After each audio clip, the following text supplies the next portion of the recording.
Sí, recuerden, buenas tardes con todos nuevamente. Buenas tardes, doctor. Recuerden que hoy día tenemos dos actividades. La una, que es la conferencia como tal, y luego de eso, a partir de las 5, está habilitada una evaluación, un cuestionario para que ustedes respondan, ¿sí? Como se había anticipado la semana anterior. Espero que hayan estado repasando y con eso no van a tener ningún inconveniente. Un aviso inicial también. Aleatoriamente, un momento de la conferencia, voy a pedir que todos activen sus cámaras porque se nos ha sugerido que tengamos un poco más de cuidado con la presencia de los chicos, ¿sí? Entonces, un momento cualquiera, yo diré, por favor, todos activen su cámara y poder tener una idea de la asistencia formal que están teniendo ustedes a este tipo de trabajo. ¿Sí? ¿Estamos claros? Doctor, Sí, dígame. ¿puedo hacer una pregunta de la anterior clase? Claro que sí, Paulina. Es en lo que era lo de las herramientas del desarrollo local, hay una parte que dice asociaciones supraterritorial y entre eso dice mancomunidades de servicios. ¿A qué se refiere esas mancomunidades de servicio? Ya, estos son grupos mayoritarios que están presentes en una comunidad. Es decir, por ejemplo, pongámosle la asociación parroquial de productores de lechugas, ¿sí?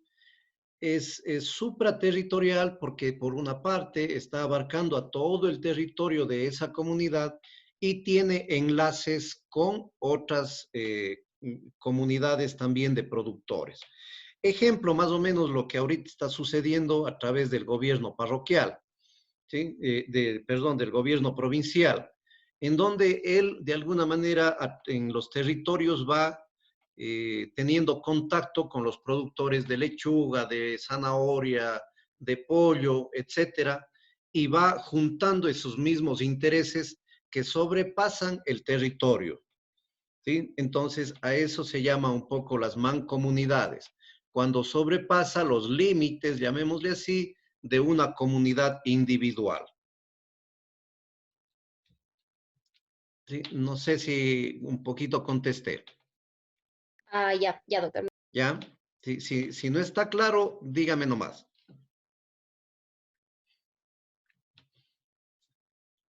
Bueno, Sí, ya le entendí. Gracias. ya.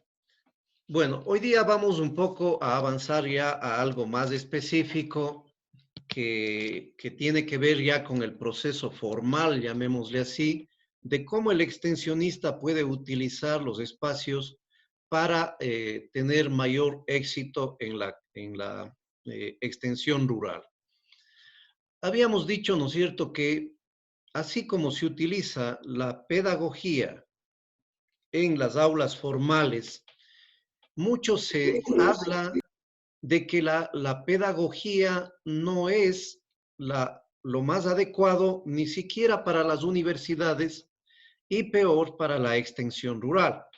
Ustedes saben que siempre dicen, ¿no es cierto?, el profesor tiene mala pedagogía o el profesor no está preparado en pedagogía y por eso no me enseña bien o por eso no aprendo bien, ¿no es cierto? Siempre un poco se habla de eso. Y muy probablemente en la universidad tengan ustedes razón de decir eso, porque quizás nosotros estamos utilizando una, una pedagogía, llamémosle así, o un sistema de enseñanza que no es el adecuado para la edad en la cual ustedes están. Entonces, en ese sentido, nosotros aquí hablamos de andragogía, ¿sí? Es un término nuevo quizás para ustedes, procesos andragógicos. ¿Y qué es esto de la andragogía? La andragogía, ¿no es cierto?, es el similar de la pedagogía, pero que está volcado a entender de mejor forma cómo los adultos aprendemos, que no es lo mismo cómo aprende un niño o cómo aprende un adolescente. Entonces hay ciertas diferencias que hacen que esta andragogía simplemente sea la ciencia que estudia cómo capacitar de mejor manera a los adultos. Como en los adultos no puede utilizarse pedagogía, tampoco en los niños puede utilizarse andragogía, todos sus principios, ¿sí? Entonces es entender que las diferentes edades en las cuales se encuentra el ser humano tiene desde prioridades diferentes, tiene necesidades diferentes y su aprendizaje también tiene algunas diferencias, ¿sí? Entonces vamos a concentrarnos un poquito en esta parte.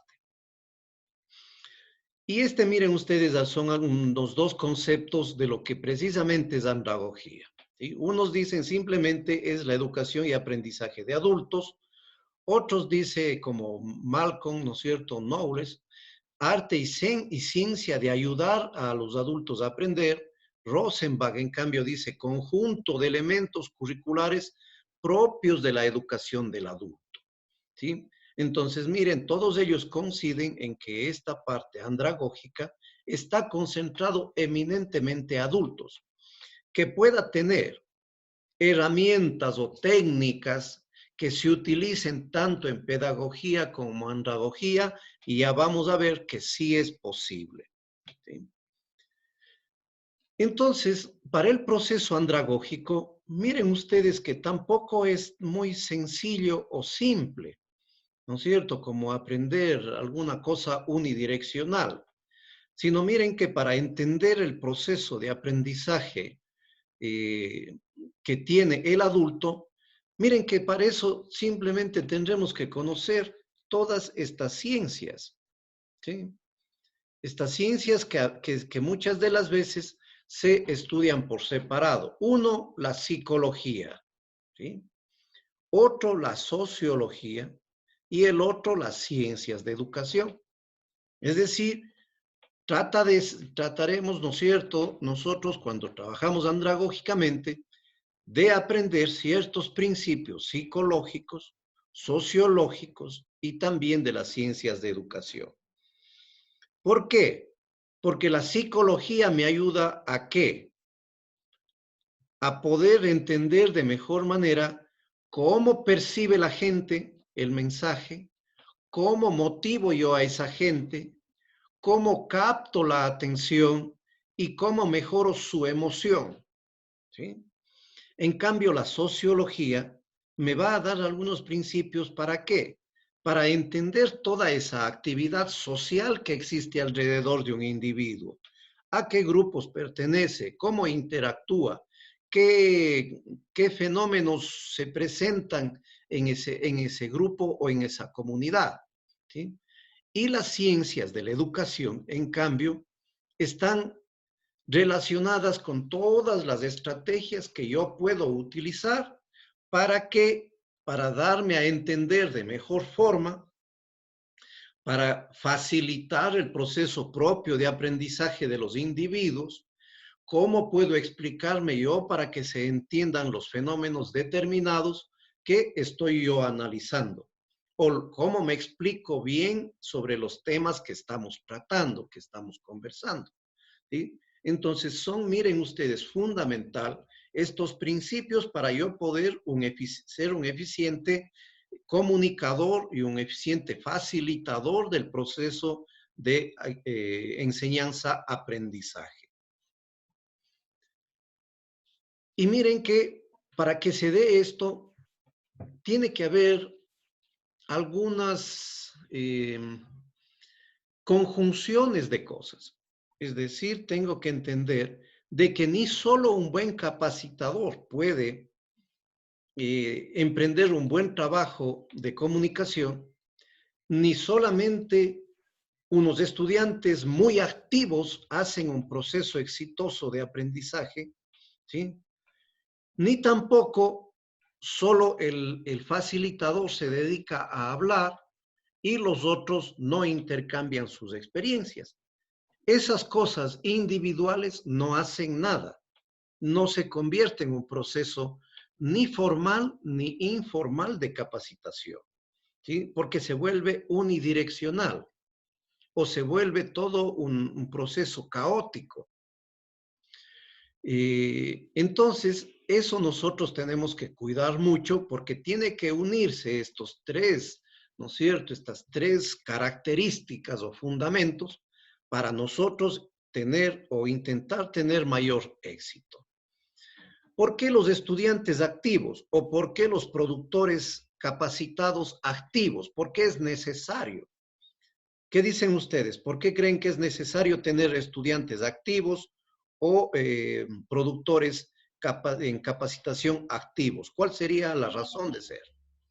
Doctor, tal vez estudiantes activos porque están entendiendo de alguna forma lo que se les está explicando y pueden contestar así mejor las dudas que ellos tengan a partir de esa explicación que tenga ya sea el facilitador, el profesor o el extensionista en este caso. Ya, muy bien. ¿Qué más? Creo que le ayudaría también al extensionista a ver si es que la manera en la que está enseñándoles o dictándoles algo desde la manera correcta o tiene que cambiar de método. Muy bien. ¿Qué más? Tal vez hay Sería una porque manera de tienen las saber si ganas aprenden. de hasta como evaluar si es que está llegando bien el contenido o si es que se está llegando a las personas de una manera correcta. Muy bien. ¿Qué más? Creo que Paul quería hablar. Tal vez porque así sabemos si se está involucrando en sí en el proceso de aprendizaje y de alguna Sería manera nos motiva a seguir porque, con la enseñanza. Ya, Doménica. Doménica, ¿tenía algún criterio? Creo que se me fue la idea, pero era más o menos que... ¿Me escuchan? Sí. Sí, le estamos. Yo medio se me fue la idea, pero era más o menos que tienen las ganas de aprender. Entonces, por eso ellos le facilita o sea, facilitan el proceso de enseñanza. Ya, muy bien. Sí, ustedes todos los criterios se han dado cuenta perfectamente, ¿no es cierto? ¿Por qué es sumamente importante el hecho de tener estudiantes activos? Yo creo que ustedes perciben muy bien esa parte. Y lo que a veces, ¿no es cierto?, uno como docente, facilitador, busca, promueve, eso es lo que ustedes van a sentir cuando estén frente a los productores.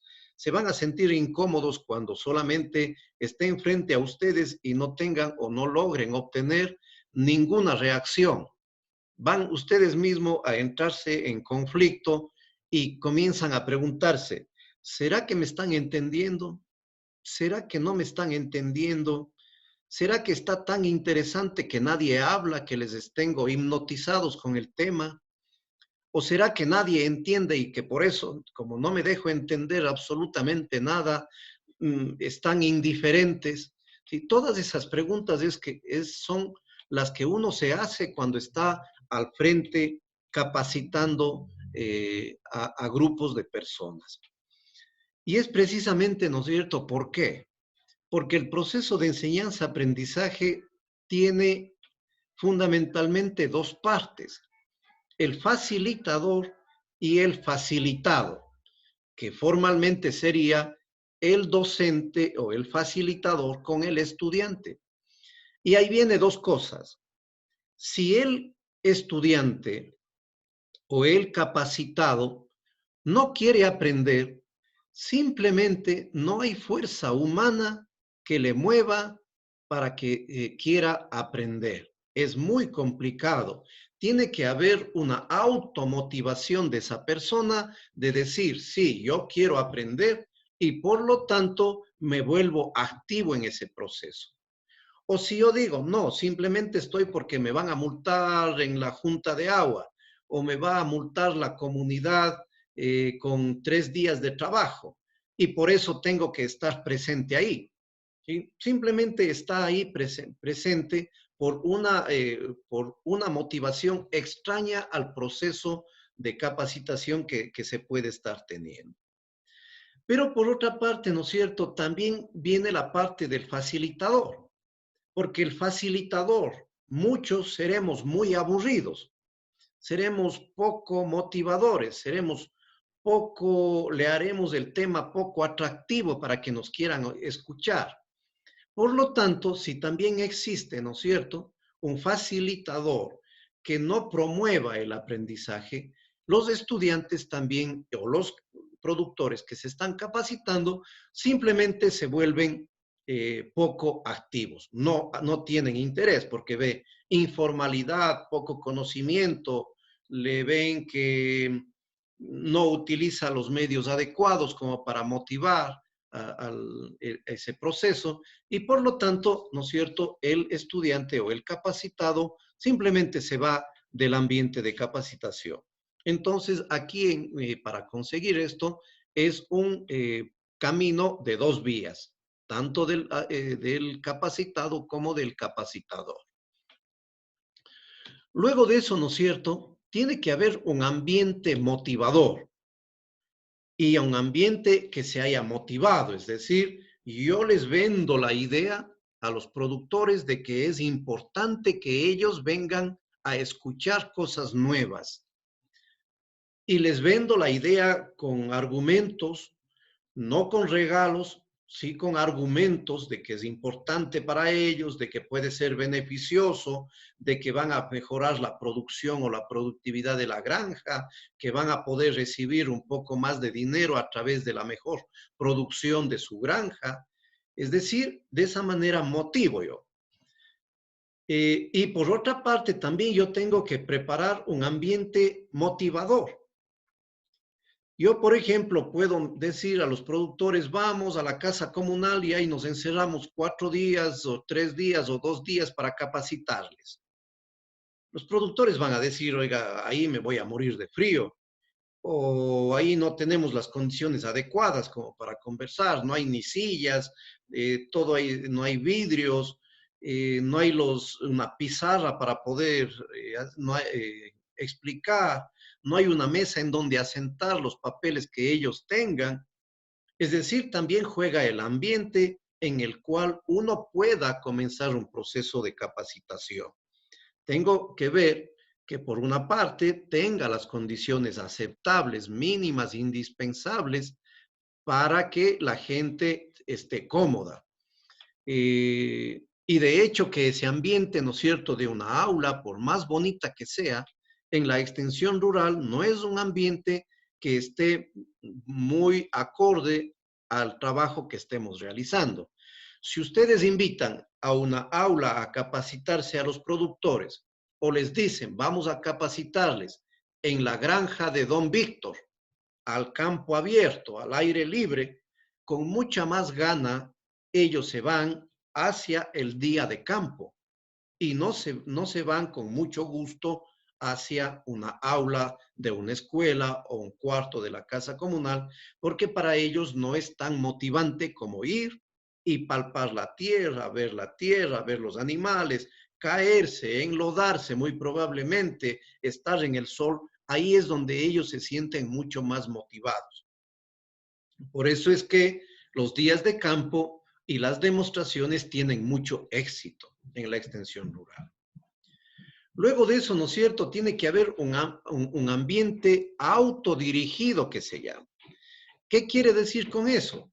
Que el facilitador ya no se convierte el profesor de jardín de infantes en donde tenga que estar cuidando como niños, de decir, siéntate, haz silencio, no molestes a la compañera, no estés jalando a la compañera, no le jales del pelo, etcétera.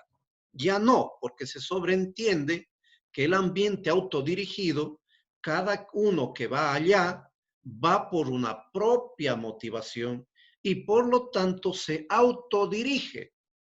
Es decir, yo estoy atento a una conferencia, a una explicación, a una demostración de campo, es decir, porque yo quiero, mas no porque me diga tiene que atender o tiene que hablar o siéntese quieto. No, ya no, porque eso está para una instancia de formación personal.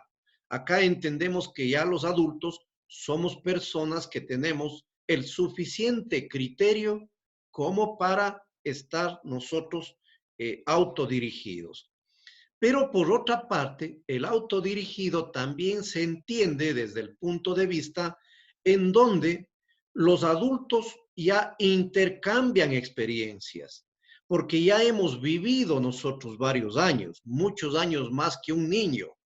Por lo tanto, ustedes y yo, ¿no es cierto?, en nuestra cabeza tenemos ya un sinnúmero de experiencias y por lo tanto, esas experiencias deberían ser compartidas entre todos para que nos sirva de aprendizaje mutuo. Si yo me equivoqué con una experiencia, yo debería compartirles a ustedes para que no cometan ese error. Y ustedes, en cambio, si tuvieron una experiencia buena, deberían contarnos a todo el resto para aprender de esas experiencias, buenas y malas. ¿Sí? Entonces, también se da este ambiente que se llama autodirigido. Por lo tanto, los fundamentos de la andragogía es estudiantes que quieran aprender, ¿sí? 2, que aprendan y estén en un ambiente motivado y motivador de aprendizaje. 3, que ese ambiente, ¿no es cierto?, sea autodirigido, es decir, que se aprenda en base a las experiencias propias de cada uno de nosotros que son muy respetables, sean buenas o sean malas, sean éxito o sean fracaso. Cualquiera de ellas nosotros valoramos como experiencia útil para un aprendizaje. ¿Alguna pregunta hasta ahí?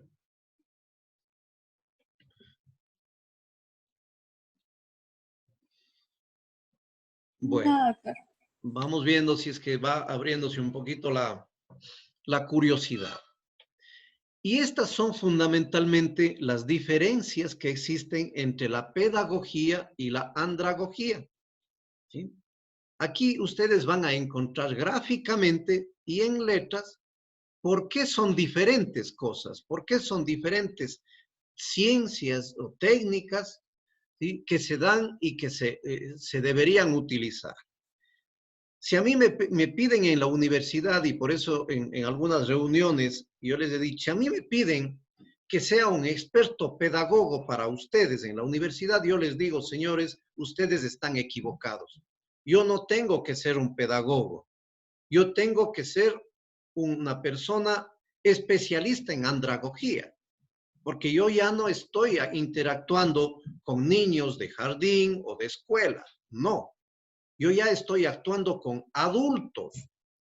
Por lo tanto, un poquito esto les va a abrir los ojos cuando ustedes dicen, pero el profesor no enseña. No, es que a su edad ya el profesor no debe a ustedes enseñarles. Debe compartirles conocimiento para que ustedes discutan, para que ustedes se motiven, para que ustedes investiguen y para que ustedes aprendan. ¿Sí? Por lo tanto, cambia lo que se llama el paradigma de la educación. Y muchas de las veces nos conflictamos con eso. Decimos, no, el profesor tiene mala pedagogía. Si bien no somos pedagogos, de hecho que vamos a tener mala pedagogía. Deberíamos tener excelente andragogía para ustedes. ¿Sí? Porque se hace más vivencial, se hace más horizontal. Miren ustedes los gráficos, ¿no es cierto? ¿Recuerdan esta modalidad que todos hemos pasado, aunque ya ustedes como jóvenes un poquito menos, en la escuela? ¿Qué les dice ese gráfico? Tal vez que, o sea, por ejemplo, ahí el profesor es como que el único que les imparte conocimientos, mientras que en el otro lado es como que algo mutuo, o sea, se comparten conocimientos de lado y lado y no es que solo uno tiene la razón. Ya, muy bien. ¿Qué más? ¿Qué vemos? ¿Qué le interpretamos acá en el primer gráfico? Como que básicamente podría ser de personas. Dale, Doctor, ya, ya.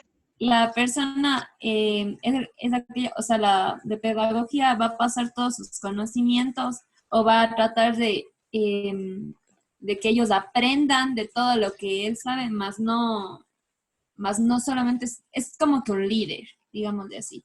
Eso. Ya, bueno, bueno. Esperanza creo que quería opinar. Sí, igual iba a decir, o sea, que es el que imparte sus conocimientos hacia varias personas, bueno, hacia los estudiantes en este caso. Ujú.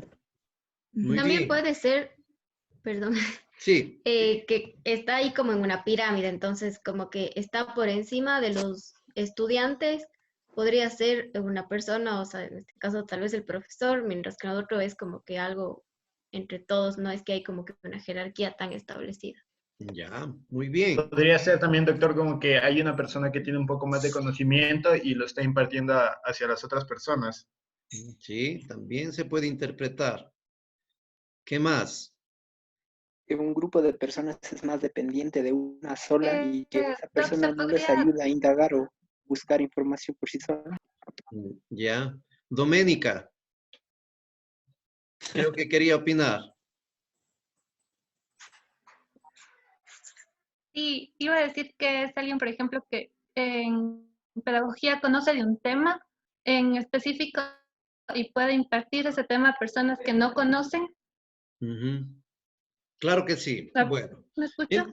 Sí, le escuchamos. Eh, prácticamente Ya.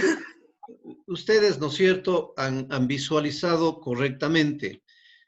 En la primera gráfica, lo que ustedes ven es aquí a un individuo, ¿no es cierto?, que está uno en la parte superior. ¿Eso qué significa? Que ya de hecho hay dos niveles, un nivel superior y un nivel inferior. Y cuando vemos esos niveles, ¿qué significa?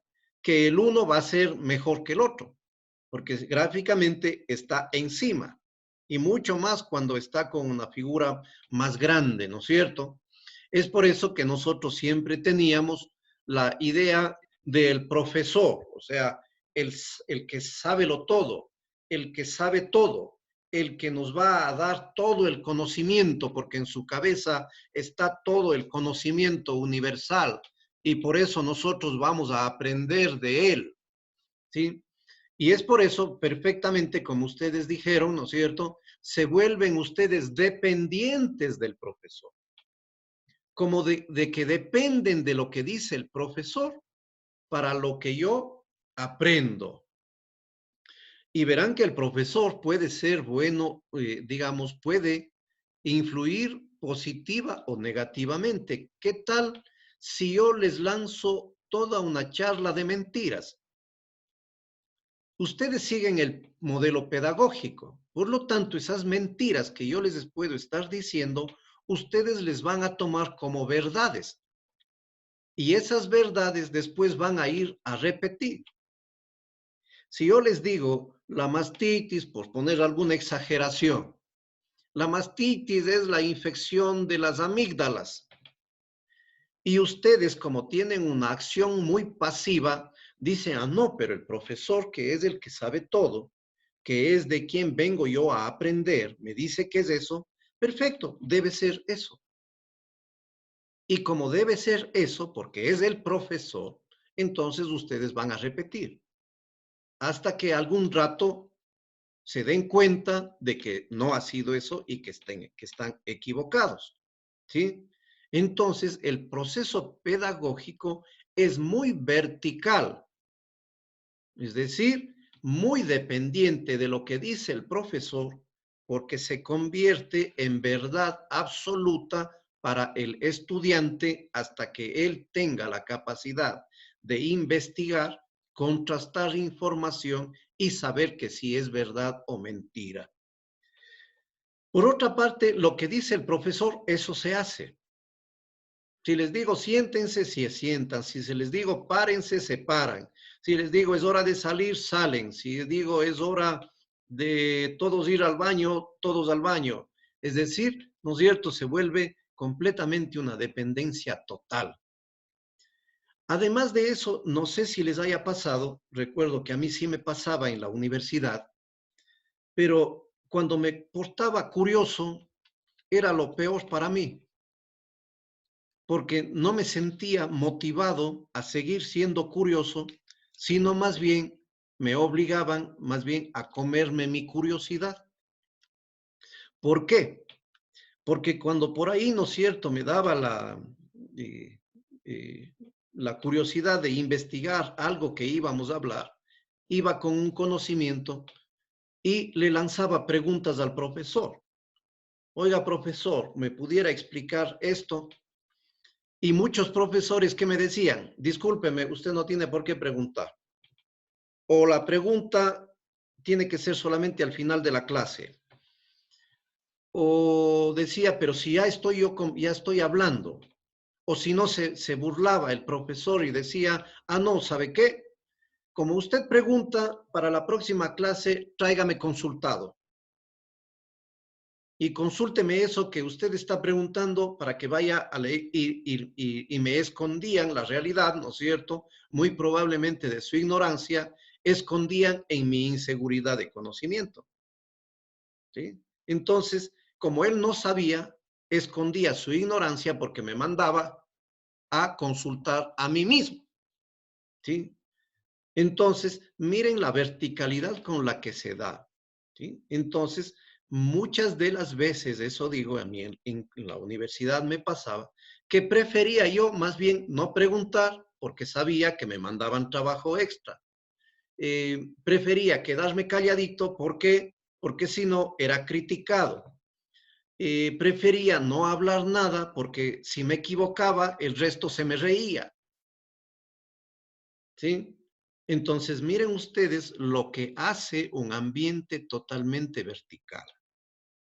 Por lo tanto, la experiencia, Doctor, sí, pero eso también no estaría vinculado más con la cultura de la gente, más que con la pedagogía, porque la pedagogía es el hecho de implementar técnicas de enseñanza, métodos para poder llegar a los alumnos. Y el hecho de que uno pregunte y a veces se ríe, creo que es más de la cultura del medio. sí hay algunas cosas que nos hacen a nosotros muy vulnerables porque así nos hemos formado, porque somos un poco de formación social así, ¿no es cierto?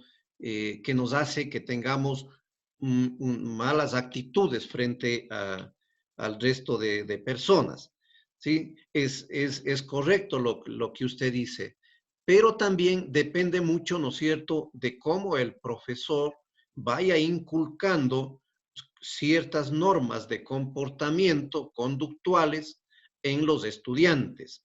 Tiene mucho que ver también la forma como yo enseño a los estudiantes, ¿no es cierto?, o cómo intento facilitar ese proceso para que no se dé este tipo de distorsiones.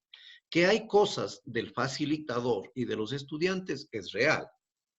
Como les he mencionado, uno, que los estudiantes por su comportamiento sean muy burlones o sean demasiado informales, que entorpece un proceso pedagógico, que de hecho tiene sus técnicas. Pero también puede, ¿no es cierto?, venir del profesor, del docente, que sea muy permisivo, ¿sí? Que no tenga o no haya conversado con sus estudiantes sobre las normas mínimas básicas de comportamiento en un ambiente de capacitación. O que el mismo profesor, ¿no es cierto?, frente a una pregunta del estudiante, en vez de contestar, más bien se ría, porque muy probablemente pasó un error o cometió un error. O que como yo soy ignorante en lo que me pregunta, utilice de mala manera las técnicas y le haga una técnica de rebote al estudiante. Y le diga, ¿sabe qué? Usted mismo vaya, yo sí sé, pero usted tiene que venir preparando para la próxima clase, que es común. Yo siempre he dicho, ese tipo de cosas esconde la ignorancia del docente. ¿Sí? Ese tipo de acciones esconde la ignorancia del docente o del facilitador. Porque lo correcto sería, ¿no es cierto?, esa temática no sé y por lo tanto vamos a aprender en conjunto. Si a mí me preguntan un asunto de cirugía por decir algo, de nefrología, y yo no sé, yo no puedo decirle, perfecto Esperanza, por decir un nombre, ¿no es cierto? Perfecto Esperanza, usted me pregunta, listo, para la próxima semana usted me prepara una conferencia. No, esa no es la actitud correcta. Mi actitud correcta debería ser, mire, no conozco de esa temática y si nos interesa, perfecto, vamos a prepararnos para discutir la próxima clase. Esa es la forma correcta, ¿sí? No sé un poquito Doc, si estamos de acuerdo. Sí, o a veces hay muchas veces que en sí el docente no está como que apto para un tema y entonces a nosotros como a veces como estudiantes no nos dan ni ganas de preguntar porque sabemos que no nos va a dar una respuesta lógica. ya, Y es correctísimo. Correcto, también es otra posibilidad que se da, ¿no es cierto? En la lámina decía, en la lámina anterior, se ponía que también la motivación viene del facilitador, ¿sí? Es decir, si el facilitador vende a los estudiantes de una buena forma la idea de lo que está hablando, simplemente los estudiantes están escuchándole con bastante atención. Pero si vemos que se da las vueltas y que por ahí no sabe y encima de eso que por ahí se equivocó, simplemente no me motivo, pues, porque llega a mi cabeza esa información de que está equivocado y de que no sabe. Y como sé yo y me he dado cuenta de que no sabe, simplemente no me motivo a preguntar, sino estoy presente ahí, ¿sí? Por hacer presencia y nada más, ¿sí? También es otra cosa que puede darse. ¿Alguna otra cosa que quieran preguntar o si no, opinar también?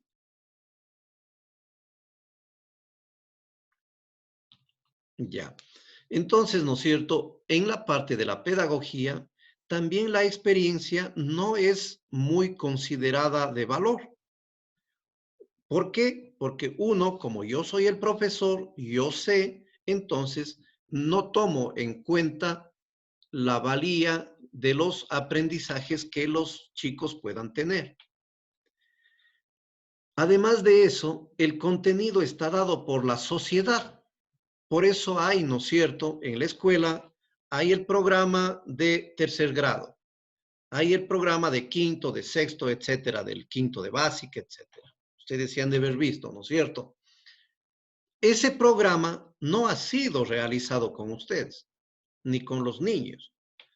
Simplemente la sociedad dice, esto es lo que tienen que aprender. Por lo tanto, lo que se aprende no es lo que quieren los chicos, sino lo que la sociedad manda, ¿ya? Y el conocimiento, más que construido, es transmitido. Porque si el profesor dice que sabe, entonces abre la tapa del cerebro de ustedes y bota todo su conocimiento, bueno o malo, ¿sí? Entonces, no se construye, sino más bien se transmite el conocimiento. Eso en la pedagogía. Ahora, no todo es malo en la pedagogía, porque esto se utiliza en jóvenes, ¿sí? ¿Y por qué? Porque la pedagogía, especialmente en los niñitos, ¿no es cierto?, del básica, de prebásica, ellos están aprendiendo conductas, ¿sí? Entonces, ahí la pedagogía funciona muy bien porque precisamente se vuelve con un carácter conductual que se llama. Es decir, yo conduzco por ahí porque tienen que aprender comportamiento, porque tengo yo que dirigir a que aprendan las operaciones básicas de la matemática, tengo que conducir hacia que tienen que aprender las reglas y las normas ortográficas y gramaticales. Entonces, la pedagogía en determinados periodos de la vida son útiles utilizarles. ¿Sí? Entonces, no estoy diciendo yo malo o bueno. La pedagogía es muy buena, es útil, pero en determinados espacios y edades de capacitación de las personas. ¿Sí? En contraste con eso, ¿qué encontramos nosotros en la andragogía? Acá, en este otro gráfico. Miren que es completamente diferente, porque ahí nadie ni es más grande, ¿no es cierto? Ni tampoco se puede interpretar como que alguien está más arriba que otro. ¿Por qué las flechitas nos dicen eso? ¿Sí? Claro que en la figura vemos arriba 3 niveles, pero las flechitas nos dicen diferente. Pues. Acá las flechas están de arriba para abajo, ¿no es cierto? En cambio, acá las flechas cruzan todo. Miren, ¿sí? Por lo tanto, ¿no es cierto? La andragogía considera que el aprendizaje no es dependiente de nadie, que todo es independiente, pero dirigido. ¿Qué significa? Que todos, ¿no es cierto? Todos sabemos, todos no sabemos, todos aprendemos, todos vemos qué hacemos. ¿Sí?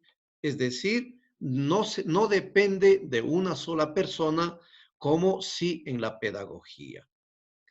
Luego de eso, la experiencia es la base del aprendizaje andragógico. Es decir, ¿qué sabes tú? ¿Qué sabes tú? Cuéntanos. ¿Cuál ha sido tu experiencia en esto? ¿En qué fracasaste? ¿En qué tuviste éxito? Es decir, ahí se aprende en base a la experiencia. Y por otra parte, en la andragogía, se aprende lo que ellos creen que necesitan. Es decir, ahí no viene impuesto.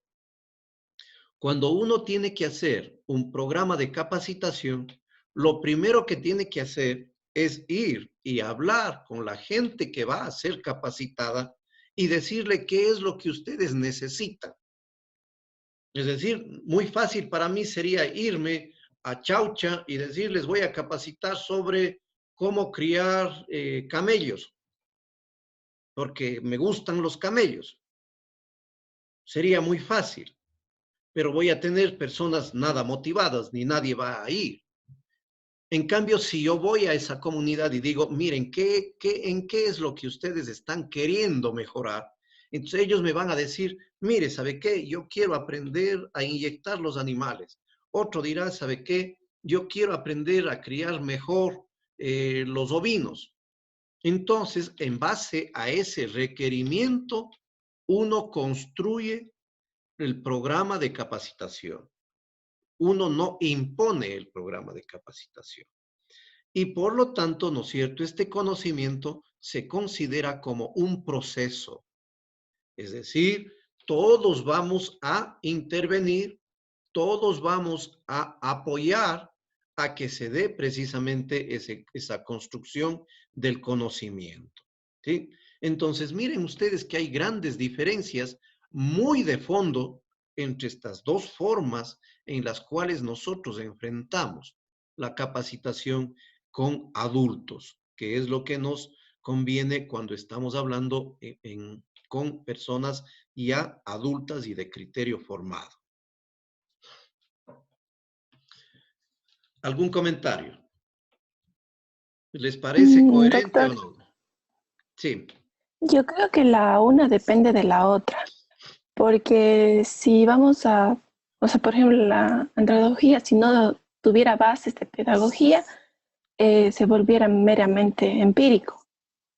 Y yo creo que es importante el hecho de no solo basarnos en las experiencias, sino tal vez en estudios que ya se realizaron, investigaciones, y de alguna manera también eso nos ayudaría a no cometer errores. Exactamente, muy buena observación. Mire usted, ¿no es cierto?, que en la parte andragógica hay una persona que está del mismo tamaño, pero tiene, ¿qué? Tiene un birrete de color diferente. ¿Sí le notaron eso?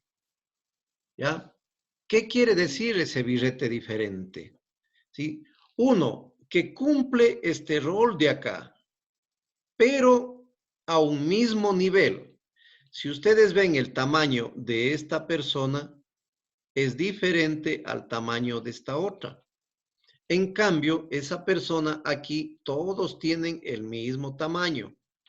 ¿Qué quiere decir un poquito ese birrete verde que se diferencia del resto? Ese somos nosotros. Ese somos los extensionistas. Esos somos los extensionistas profesionales. Que nosotros somos los que acercamos a la gente todo lo que no es, llamémosle, aunque no me guste el término, todo lo que no es empírico. Es decir, nosotros vamos con un poquito la ciencia, llamémosle así, el conocimiento técnico, racional que tuvimos al momento de hacernos profesionales. Y eso nosotros vamos a facilitar a los productores y los productores nos van a facilitar a nosotros la experiencia que tuvieron de éxito o fracaso. Y ahí viene el consenso del conocimiento. Ellos saben por la práctica que si se lavan las manos, no le da mastitis a la vaca. Yo sé, en cambio, que no le da mastitis. ¿Por qué? Porque al lavarse las manos hay menos contaminación, hay menos bacterias y por lo tanto no se provoca la inflamación de la ubre. ¿Sí? Entonces, ahí hay la conjunción del conocimiento.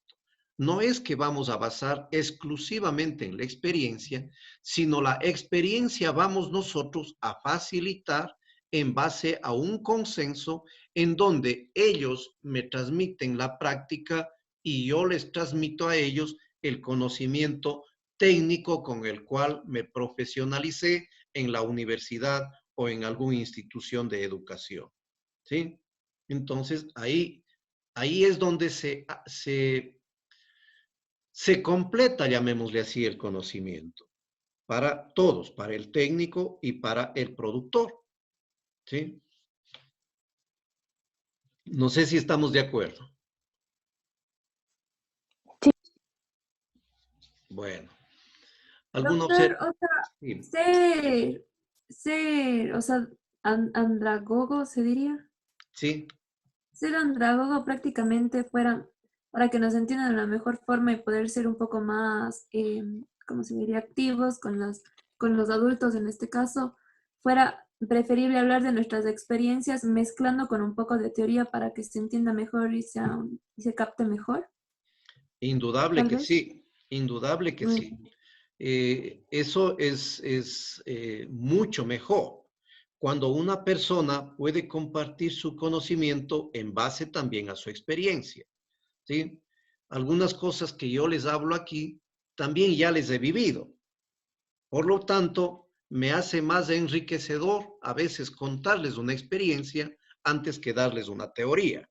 Porque yo ya les puedo decir, miren chicos, no hagan eso cuando ustedes vayan al campo. El problema es cuando somos, ¿no es cierto?, cuando no tenemos esa experiencia y a veces tenemos que, de hecho, ir a aprender junto con los productores. Porque a veces vamos con una forma de pensar o una forma de ver que sucedía así las cosas desde un libro. Pero cuando voy al campo es diferente. ¿Sí? Yo estoy completamente seguro que todos ustedes, este ratito en su cabeza, tranquilamente pueden describirme cómo hacer un diagnóstico clínico de un perro. Estoy completamente seguro, porque ya pasaron semiología, ya pasaron todo ese tipo de diagnóstico de enfermedades infecciosas, parasitarias, etc. Estoy completamente seguro. Pero también estoy seguro de otra cosa, que cuando les llegue el primer perro hacia ustedes para que le diagnostiquen alguna enfermedad de algún cliente, con toda seguridad van a sentirse inseguros. Eso en esa parte, que de alguna manera en la universidad algo se ha mejorado. Pero supongamos en inseminación artificial. ¿Cuál de ustedes no me puede describir cómo se hace la inseminación artificial? Yo creo que todos, ¿sí? Yo creo que todos, porque todos han visto un video, el docente les ha enseñado, todo eso. Pero quisiera verles el día en el que vayan a inseminar, a ver la total inseguridad, un poco de temor, cómo me paro frente al productor, cómo me paro bien a la vaca, qué me dirá el productor, estaré haciendo bien, medí bien la temperatura para descongelar la pajuela, ya qué sé yo, me olvidé el guante, ¿no es cierto? Eso precisamente es lo que aprendemos nosotros en base al consenso de la teoría con la práctica. Y ténganle por seguro de que el productor tiene la práctica y ustedes tienen la teoría. Por lo tanto, entre los dos tienen que hacer un excelente equipo. ¿Sí? Y les cuento varias anécdotas de eso. Por ejemplo, me fui a hacer así mismo la rural y tenía que hacer un primer chequeo ginecológico. Estaba con tal temor que, por ejemplo, me olvidé de sacarme yo el reloj y me puse el guante de chequeo con el reloj en mi muñeca. Cuando yo sentí a medio chequeo, el guante se me rasgó. ¿Por qué? Porque el reloj estaba puesto. Es el temor. Cuando fui a inseminar una vaca, estaba tan temeroso que con toda seguridad fracasé y no dejé preñada a esa vaca. ¿Por qué? Porque me olvidé de tomar muy bien la temperatura del termo de descongelación de pajuelas. ¿Sí? Entonces, miren ustedes, en cambio, como fui ya trabajando un poco de tiempo y ya tenía más confianza con los productores, entonces ya me sentía un poco más tranquilo y ya no cometía esos errores. O si no, los mismos productores me enseñaron a atar bien una vaca o a manear bien una vaca. Me enseñaron a ordeñar, lo que yo sabía en la teoría. Me enseñaron a ordeñar una vaca, ¿sí? Entonces, logré yo aprender mucho de ellos, que me dio seguridad en el ámbito profesional, y eso precisamente es un proceso andragógico, ¿sí? Yo le decía, ¿por qué tiene que inseminar? ¿Qué conseguía con la inseminación artificial? Y él, en cambio, me enseñaba a pararme con seguridad frente a una vaca, ¿sí? Entonces, un poquito para ejemplificar esto. De hecho, que ni solo la teoría, ni solo la parte que la compañera le llamó empírica, ¿no es cierto? En el sentido de que solo saben por la práctica, ninguna de las dos es completa. Es como decir, son dos pies, tienen que caminar con los dos para poder sacar lo mejor.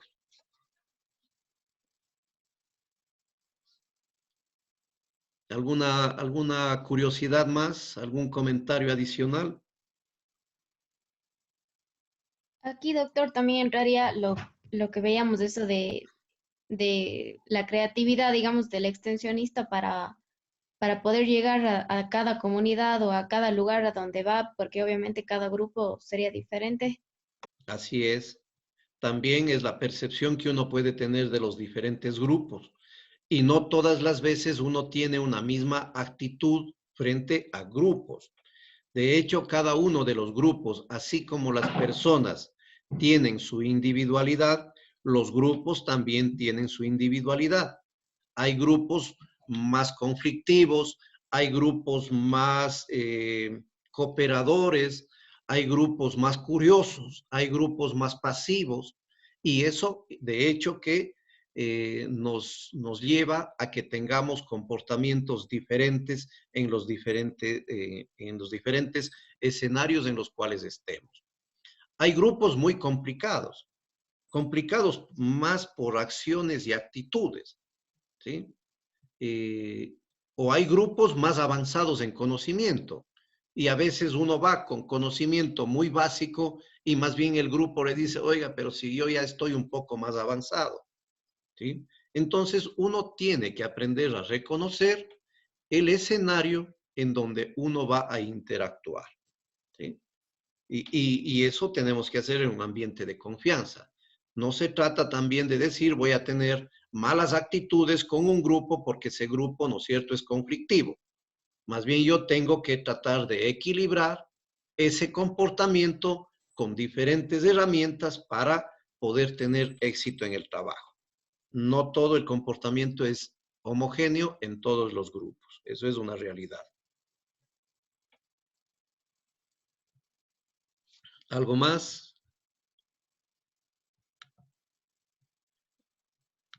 Doctor, una pregunta. En la parte de cuando uno, o sea, va a dar capacitación en ambientes rurales, ¿las palabras técnicas realmente quedan excluidas de todo esto? O sea, decir, por ejemplo, no sé, su vaca está con metritis o alguna palabra médica. ¿Sería de buscar una forma distinta de llegar a ellos para decirle poniendo ejemplos? ¿O cómo sería? ¿Eso también lo diferenciaría de ser pedagogo? ¿O pedagogo? Sí, el vocabulario que yo utilice también cambia, depende del escenario en donde yo esté interactuando. Yo no puedo hablar de la misma forma con ustedes que ir a hablar de la misma forma con los productores, ¿no es cierto? No puedo. Yo tengo que adaptar mi vocabulario en base al vocabulario que la gente utiliza.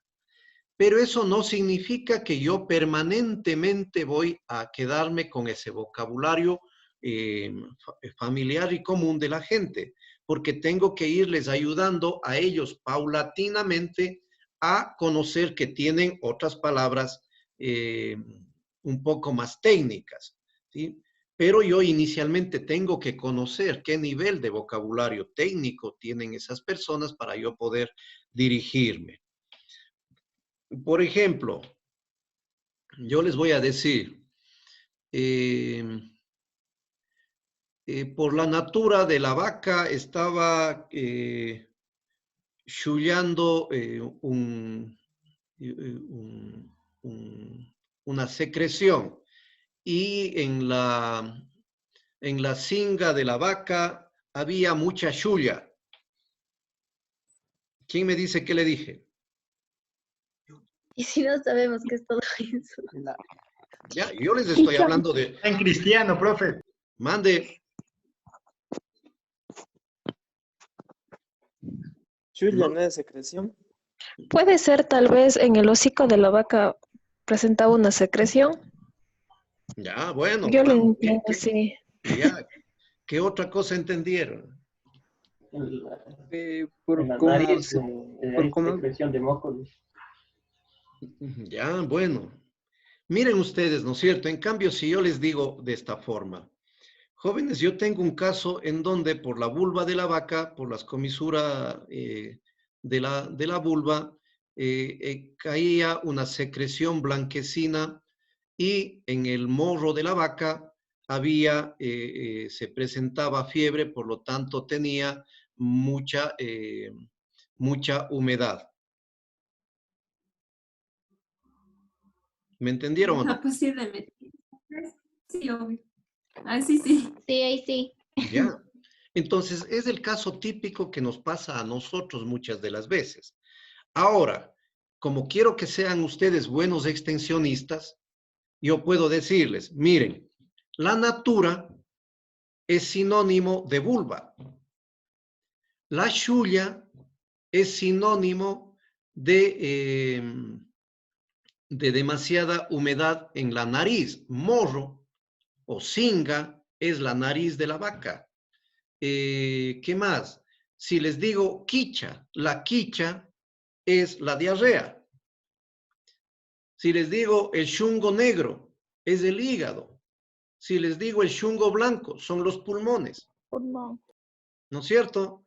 Miren ustedes. Entonces, ahora ustedes cuando ya oigan la natura, Híjole, ¿ahora qué será? No, ya sé, cuando me dice, de viendo la natura de la vaca, no me puedo ir a la boca. Sé que tengo que irme atrás porque me están diciendo es la vulva. ¿Sí? Ese crecimiento de la forma como se expresan los términos que existen, yo tengo que relacionarme para ir compartiendo también el vocabulario. Yo cuando les capacite ya debo decir, miren, ustedes llaman natura, pero técnicamente se llama vulva.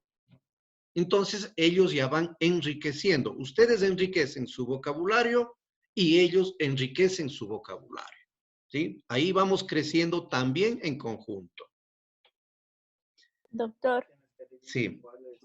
entonces, por ejemplo, tenemos a cada lugar que nosotros nos vayamos a hacer extensión, eh, y hay normalmente términos que varía de localidad a localidad. Entonces, uno tendría que ir aprendiendo bien esos términos para poder hablar, digamos, el mismo idioma con los campesinos, ¿así? Sí, una de las primeras cosas que uno tiene que hacer cuando hace extensión es ir a conocer su escenario. O sea, si me dicen, usted tiene que ir a trabajar en la comunidad de Sisid Grande, yo por lo menos tengo que ir a saber qué es Sisid Grande, dónde ha estado. ¿Sí? Tengo que ir a ver, no, ha estado en Cañar. Ve, la población mayoritaria es quichua hablante. Y tienen una parte baja y tienen una parte alta en su comunidad. ¿Qué les gustará? Tengo que ir a ver si les gustan las vacas, los pollos, los cuyes, en qué sustentan su economía. ¿Sí? Entonces, con eso yo ya conozco y voy preparado, o más o menos preparado, porque de hecho algunas cosas no sabré. ¿Sí? Pero yo tengo que preocuparme para para iniciar mi intervención de extensión rural, tengo que conocer cuál es el escenario en donde yo voy a desenvolver.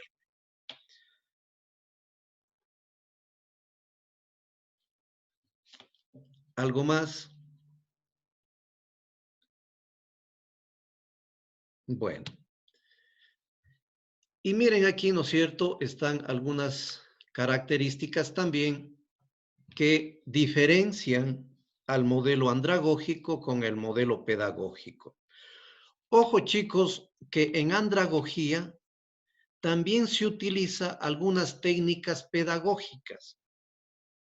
Y también en la pedagogía también se utilizan algunas técnicas andragógicas y viceversa. ¿Sí? No son dos cosas excluyentes, no son dos cosas blanco y negro y que no pueden compartir algunos aspectos. De hecho, comparten muchos aspectos, especialmente desde el aspecto que se llama lúdico. Es decir, un poco de las formas como uno puede llegar de mejor manera a compartir en base a una forma divertida de aprender, ¿sí? Entonces, no son excluyentes. Yo puedo ir mezclando y el extensionista completo debería saber pedagogía y andragogía, ¿sí? Entonces, miren, jóvenes, el ambiente de aprendizaje en el pedagógico, lo que ustedes siguen, ¿no es cierto? Miren, aula y laboratorio. En el andragógico es el entorno, es el campo, es el galpón de pollos, es el galpón de cuyes, es el establo de las vacas. Ese es mi ambiente de aprendizaje. En la planificación, en lo pedagógico, el docente planifica. En el andragógico es participativo, es decir, yo planifico junto con la gente que quiere capacitarse. Las necesidades. De hecho, que aquí el profesor dice qué es lo que necesitan aprender. En el modelo andragógico, todos dicen qué es lo que quieren aprender. El diseño curricular o instruccional que se llama es el sílabo que tenemos, ¿no es cierto?, ahorita.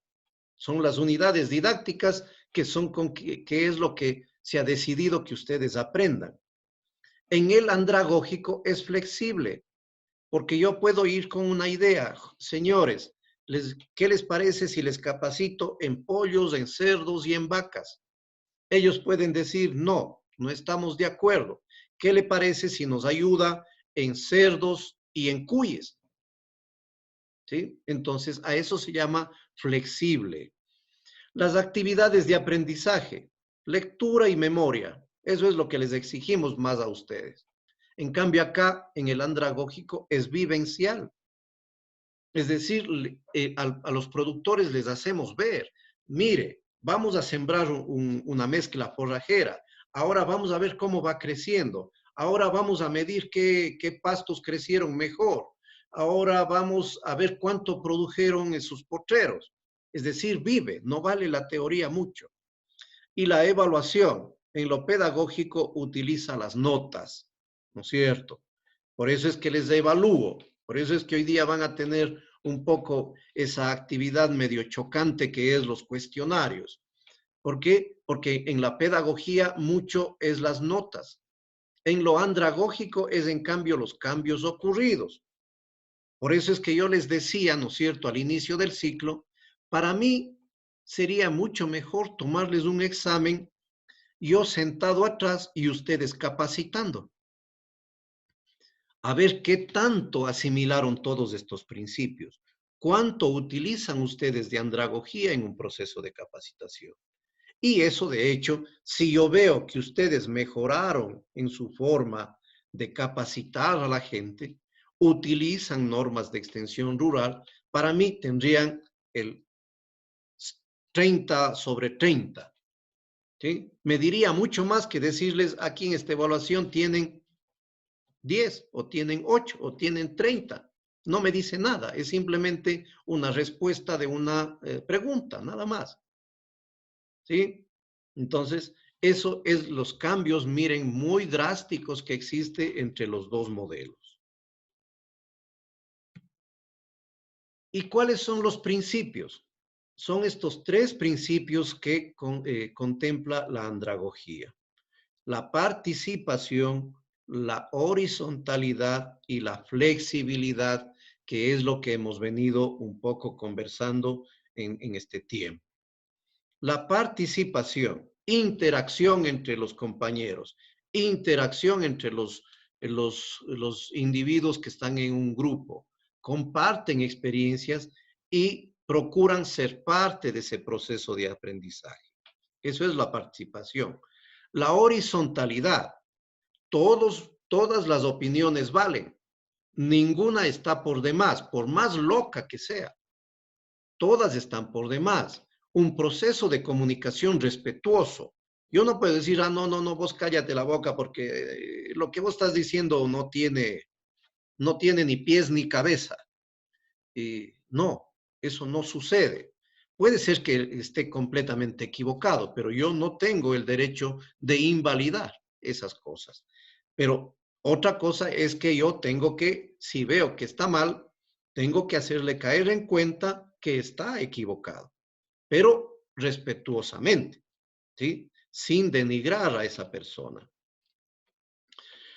La horizontalidad también se da entre que el facilitador tiene la misma oportunidad de hablar que el facilitado, que el estudiante o que el productor. Y flexibilidad, que ya también explicamos, ¿no es cierto?, es el hecho de que todo puede ser susceptible de cambio. Si yo quiero pollos y veo que los productores quieren cuyes, yo no puedo decir, no, a mí me dijeron que venga y les dé pollos. No, ahí hay rigidez. La flexibilidad sería perfecto. Si ustedes prefieren una capacitación en cuyes, pues bueno, vamos a preparar la capacitación para cuyes. No puedo yo imponer, ¿sí? Entonces, estos son los principios que ustedes tienen que aprenderse y tienen que razonar para que cuando les toque capacitar, así no sean extensionistas, así les inviten a ustedes a una capacitación mínima, con estos tres principios ustedes están actuando correctamente para que la gente un poco les pueda acceder con facilidad al aprendizaje que ellos quieren. Y por lo tanto, lo que hemos dicho, el aprendizaje, ¿no es cierto?, se da en un ambiente propicio, es decir, adecuado, con toda la infraestructura necesaria. No digo una aula completamente eh, eh, moderna, llamémosle así, pero sí que les dé comodidades. O si yo estoy en el campo, pues que tenga una finca en donde podamos ir a esa gente se sienta motivada de ir a ver. Tiene que tener una estructura organizada, tengo que tener unos objetivos. ¿Con qué objetivo voy yo a, de alguna manera, a pedir tiempo a los productores? ¿Sí? Tengo que formular unas instrucciones de lo que voy a hacer, diagnostico esas necesidades, cumplo los objetivos y hago un nuevo diagnóstico de lo que ellos quieren para poder yo, de alguna manera, ver si me están entendiendo o si yo me dejo entender o cómo me perciben a mí como capacitador y cómo percibo yo la participación de ellos. ¿Sí? Entonces, miren ustedes, es este juego de cosas las que nos va a llevar de alguna manera al éxito. Por lo tanto, la comunicación debe ser en base a experiencia, vivencial y lúdico. El ambiente agradable, dinámico, participativo y motivador. Y el aprendizaje debe ser innovador, organizado, de rápida aplicación y con uso de habilidades. ¿Sí? ¿Qué les parecería si la universidad fuera así? Sería genial. Lo ¿No es mejor. cierto? Sí, ¿Sí? uno con ganas y con gusto iría. ¿No es cierto? A veces vamos ya porque tenemos que irnos, nos vamos a esa clase. Ya porque nos Encima, toma lista.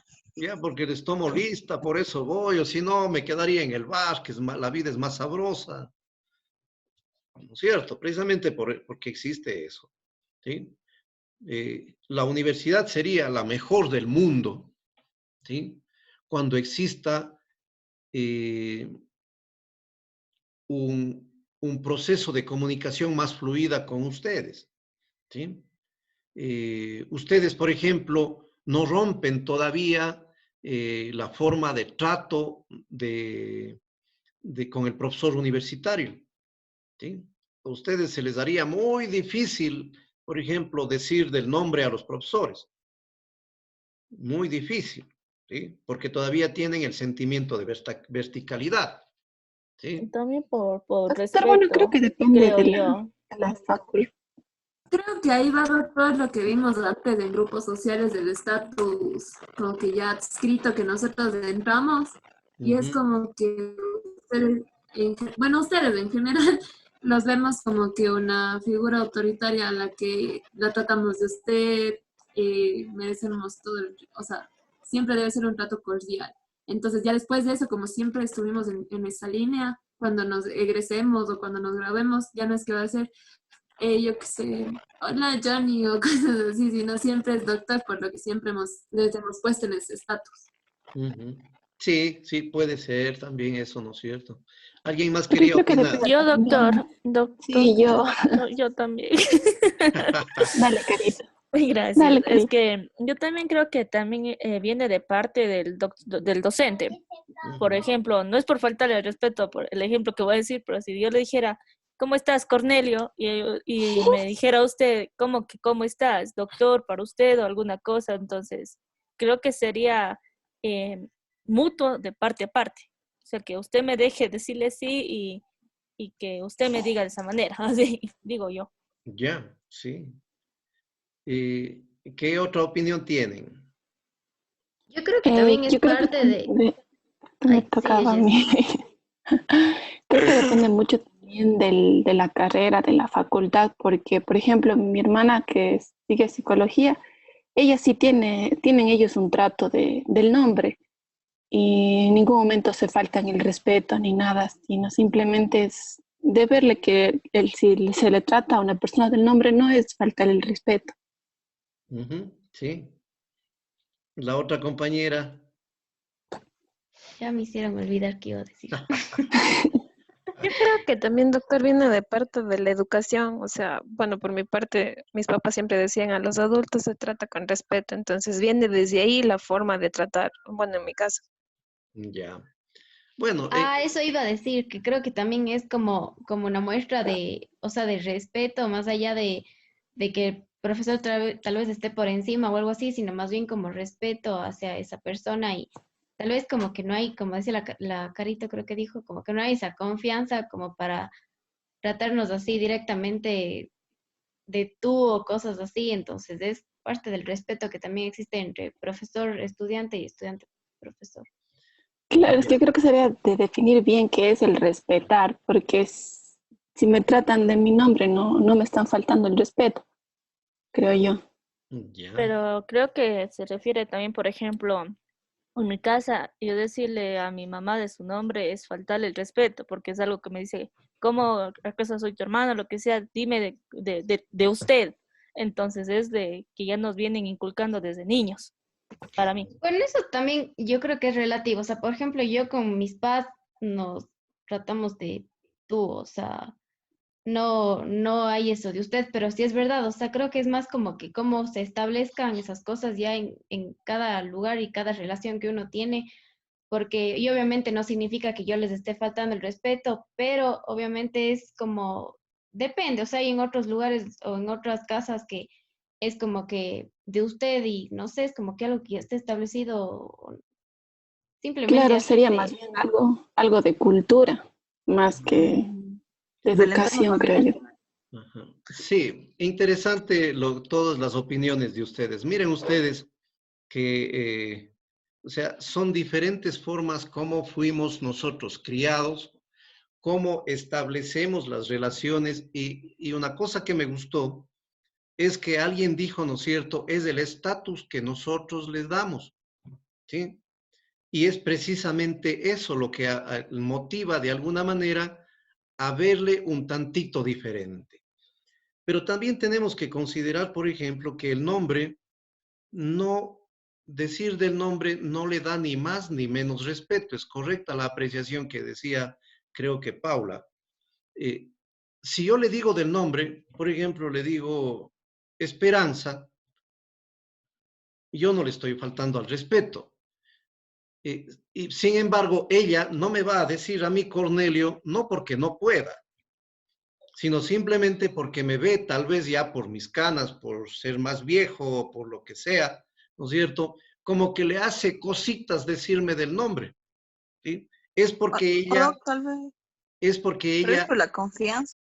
ya, más que confianza es, llamémosle así, porque de alguna manera usted me está dando, en el caso de la esperanza, el ejemplo, me está dando un estatus un poquito diferente, me está diciendo, ah, no, Elia es doctor, Elia es profesor, es mi profesor, y si le digo del nombre, se va a enojar, ahí entran los prejuicios, y si le digo del nombre, va a decir, oiga, bueno, ¿y qué confianza le he dado? Es decir, entra un juego también de prejuicios, ¿no es cierto?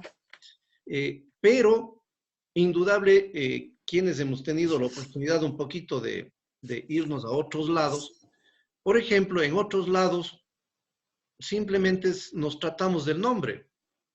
El profesor, el estudiante, el posgradista, lo que sea, simplemente nos tratamos del nombre y el respeto no va por decirle doctor, el respeto va por el comportamiento de esa persona. También, ¿Sí? doctor, por ejemplo, en el caso de hacer extensión, la gente no, yo he visto más o menos a veces en el campo, no es doctor, ¿cómo estás? Sino, oye, vos.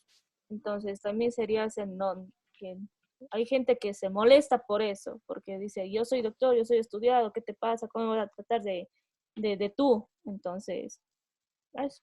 Es real. Y otro O caso sea, y otro caso que les pongo, no sé si ustedes han sentido que algunos docentes les tratan de vos a ustedes. sí. ¿Sí? Sí, ¿Ya? ¿No es Sí, cierto? pero a ellos no les gusta, en cambio, que les traten. Exacto. En cambio, cuando yo le quiero decir, oye, qué sé yo, oye, Cornelio, espera un ratito, que no, ¿qué pasa, hombre? O sea, ubíquese. Así dicen, ¿no es cierto? Ubíquese. ¿Sí? Entonces, no, ¿por qué? Porque el profesor también está imbuido de un falso trato. Por ejemplo, si a mí me dicen Cornelio, yo no, más bien me siento halagado porque así me pusieron mi nombre. Y lo de doctor es un adicional que me dio la vida. Si a mí me dicen del nombre, y de hecho en el campo mucha gente me dice del nombre, ¿sí? Cuando ya siente algo de confianza, pero hasta conocerle a la persona, ¿no es cierto? Siempre también los productores no se lanzan directamente a eso, ¿sí? Sino ya cuando le conocen cómo es su característica de comportamiento humano, entonces comienza un trato mucho más familiar. Para mí personalmente no me hace nada si me dicen doctor o no doctor. Y peor, también, ¿no es cierto? Hay esos profesores que dicen, espere un ratito. Ahora no me tiene que decir doctor, tiene que decirme magíster. Hasta feo suena. O no, espere, ya vine graduado, ahora tiene que decirme PhD Jaramillo. O sea, son ridiculeces que lo único que hace es romper la horizontalidad de trato que tiene que existir. Cuando yo le digo Esperanza, cuando yo le digo Lupe, ¿no es cierto? Le hago con respeto, ¿sí? O sea, yo no sé cómo, digamos, sería el trato, ¿no es cierto? Cuando yo a toditos dijera, señorita Lupe, señorita Carolina, señorita Esperanza, capaz que hasta eso mismo, ¿no es cierto?, está rompiendo la posibilidad de entablar un nivel de confianza aceptable para el aprendizaje. A eso es lo que nosotros tenemos que llegar, ¿no es cierto? A saber que el respeto uno se gana por el comportamiento como persona, mas no por los títulos que le pueden estar adornando. Yo puedo tener 20 títulos, pero puedo ser la persona más desagradable del mundo. O puedo yo no tener títulos y ser la mejor persona del mundo. Eso es lo que un poquito nosotros debemos entender en nuestras relaciones humanas. ¿Qué Es justo dice? también lo que ahora veía una cosa que decía como que este rato, o sea, justamente en toda esta situación, como que de qué sirve todos tus PhDs y todas las cosas si es que las personas indispensables en realidad son los agricultores, los ganaderos, y también como que la gente que tal vez no tiene un título, por ejemplo, los cajeros o la gente que está en los supermercados y la gente obviamente en la parte médica, pero como que esos PhD, el máster y todas esas cosas como que quedan de lado en situaciones así. Entonces ahí uno se da cuenta de lo que en realidad vale y que el resto es solo un título más. Así es, así es. Es real eso. Bueno, ¿algún comentario más? Listo. Entonces, miren, eso en la parte comunicación. Otro en la parte ambiente, que es otro análisis. ¿Qué pasaría si ustedes tuvieran, ¿no es cierto?, unos excelentes laboratorios, aulas no solo de ladrillo y cemento, sino que por lo menos tengan instrumentos para manipular, para observar? ¿Sería o no sería más agradable que irse a sentar en las aulas del mall, por ejemplo? Solo que Claro, tuviera pues ahí da suficiente ganas de estudiar. ventilación En ya el sería parque. Indudable, ¿no es cierto? Hasta eso nos pasa, porque estamos tan apretujados ahí que ya nos acostumbramos a todo, pues ya lo que pueda pasar, ¿sí? O sea, no hay ni buena ventilación, tenemos que estar peleando a veces con los proyectores, después de eso comienza a llover y el techo suena demasiado, el profesor tiene que gritar, el resto no escucha, cuando quiero hacer una práctica no hay ni reactivos, es decir, no es un ambiente para nada agradable, ni dinámico. En cambio, en extensión rural decimos, perfecto, a ver, vamos, señores o compañeros, ¿no es cierto? Vamos al campo, listo. Yo les quiero enseñar a ordeñar a la vaca, perfecto. ¿Dónde hay una vaca? Por ahí don Juan dice, sí, yo tengo, vamos a mi granja. Hecho, a ver, ayúdeme a maniar. Miren, así se ordeña la vaca eficientemente. Tenemos que hacer esto, lavarnos, desinfectar, sellar tetas, etcétera. ¿No es cierto? La gente, hasta el tiempo se va más rápido, diría yo. ¿Sí? Entonces la gente está motivada, la gente tiene un ambiente agradable, pero si eso mismo yo voy a hacer en el aula, no voy a tener el mismo éxito. Y por lo tanto, ¿no es cierto? También el aprendizaje tiene cosas muy interesantes que ver. Digamos, si a ustedes les vengo a hablar yo, ¿de qué? ¿Qué saben muy bien, por ejemplo? A ver, una enfermedad que todo el mundo sabe, mastitis, ¿ya? Ustedes ya recibieron infecciosas, ya recibieron bovinos de leche, oyeron 5 conferencias de mastitis, han consultado también lo que es la mastitis. Y yo les voy a hablar otra vez de mastitis. ¿Qué dicen? No, gracias. No, no, gracias, no, esto ya para qué, si yo ya he visto esto, ya para qué. Eso significa que no es innovador. ¿Sí? En cambio, si yo les digo, a ver, chicos, ¿qué tal si les propongo, les voy a dar una charlita sobre, bueno, de extensión no les voy a hablar porque eso no les va a llamar la atención. Pero de reposición de fractura de fémur con placas tales, ya. Capaz que ustedes dicen, ah, no, me parece Primeritos en la fila. cierto, ahí en la fila, montándose uno encima del otro para ver cómo se hace la reposición de fracturas, ¿no es cierto? Entonces, siempre nosotros también tenemos que no ir a la parte de extensión rural a repetir lo mismo de siempre, o creer que los productores no saben nada y que tienen que aprender desde la letra A del abecedario. Ellos pueden ya saber, y el momento que yo voy a repetir, van a decir lo mismo que ustedes dicen. Oiga, eso ya sé, ya me vienen 10 veces a dar y a hablar lo mismo, ya venga con algo nuevo, ¿sí? Entonces, el aprendizaje, una de las cosas tiene que ser bastante innovador para ellos, ¿sí? Cositas, llamémosle así, cositas novedosas, cosas nuevas que a ellos les llame la atención.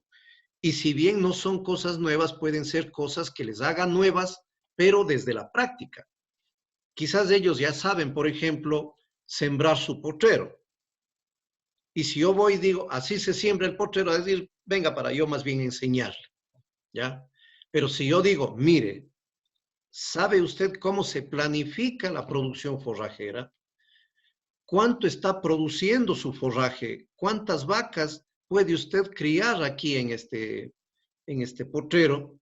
Ah, dice, no, yo pensé que podía tener 10 vacas. Total, no ha sido. Puedo tener 5 para que me den más leche. Entonces, sobre temáticas conocidas, yo puedo ser innovador en base a perfeccionar la técnica que yo puedo utilizar. ¿Sí?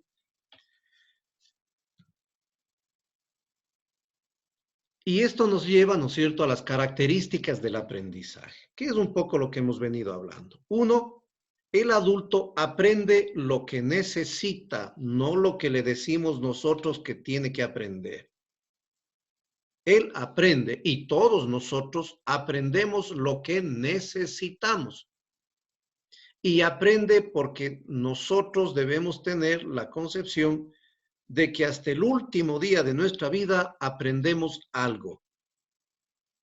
Por lo tanto, eso me lleva como adulto a seguir aprendiendo. De hecho, ustedes han de haber oído la universidad de la tercera edad, ¿no es cierto? No es que los adultos de la tercera edad van a las aulas de la universidad, no. Ellos aprenden andando en la ciudad. ¿Sí? Miren ustedes.